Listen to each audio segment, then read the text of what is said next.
Bugün Malatya'nın kalbinde, orta yerinde, AVM önünde güzel bir kermes düzenledik. Bu kermesimiz Türkiye Diyanet Vakfı tarafından tüm Türkiye'de, bütün illerde ve ilçelerinde şu anda yapılmakta, farklı tarihler aralığında. Bizler de İl Müftümüzün talimatlarıyla, Vali Beyimizin onayıyla bu kermesimizi düzenlemiş bulunmaktayız. Battalgazi ve Yeşilyurt ilçe müftülerimizle beraber Cumartesi günü bugün Battalgazi Müftülüğümüz, Pazar günü de Yeşilyurt ilçe müftülüğümüz tarafından koordine edilerek bu güzel kermesimiz icra edilecek inşallah.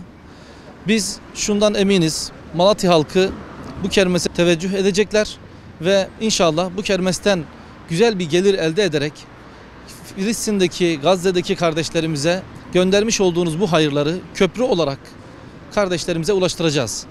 Ama biz şundan son derece eminiz.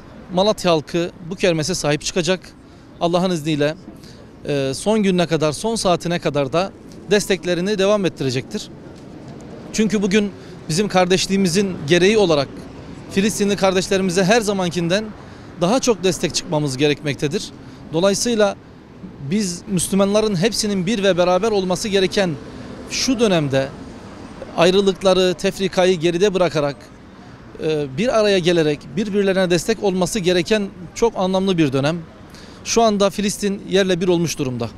Tekrardan inşa süreci başlamış ve şu kış sezonunda özellikle kardeşlerimize maddi manevi destek olmak İslam'ın, Müslümanlığın bir gereğidir.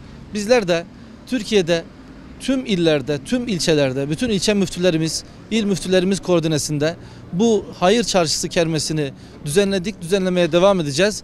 Çünkü biz bunu bir borç olarak görüyoruz ve inşallah bu borcumuzu bir nebze olsun yerine getirebilirsek bunu mutluluk addedeceğiz.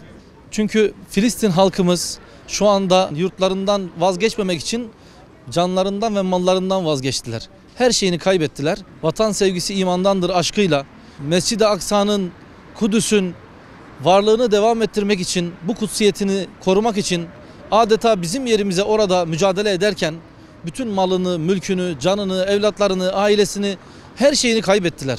Bugün ise bir nebze olsun onların yaralarını sarmak, acılarına ortak olmak bir Müslümanlık gereğidir. Bu yönüyle bakıyoruz. İnşallah bu kermesten gelecek olan geliri oradaki Filistinli kardeşlerimize, annelerimize, bacılarımıza inşallah ulaştıracağız. Sizlerin emanetini yerine teslim edeceğiz Allah'ın izniyle.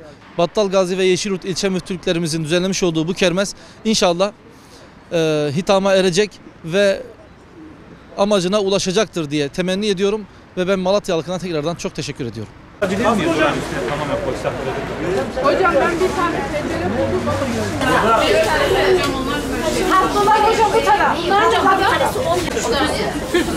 Hocam bak su böreğimiz var. Çökelekli kömbemiz var. Patates çiçeğimiz var bak. Kömbemiz. Onun haricinde can hocam. hocam ben de onu özüm var.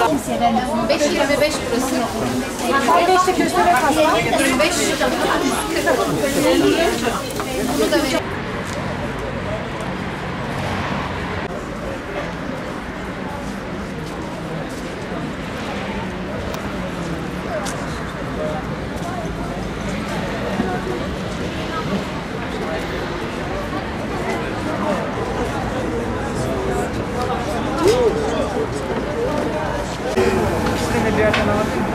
Verir mi ısmarla?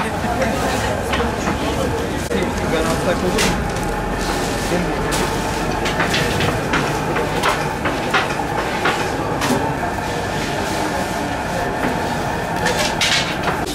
Hocam arkadaşlar çekin.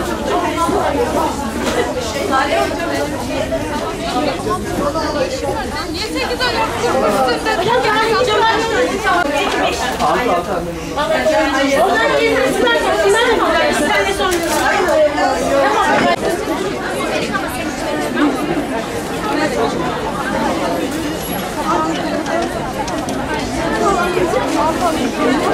Bilginiz olsun. Ben diğer arkadaşlara da söyleyeceğim. Allah teşekkür ederim. Tamam, teşekkür ederim. Tamam.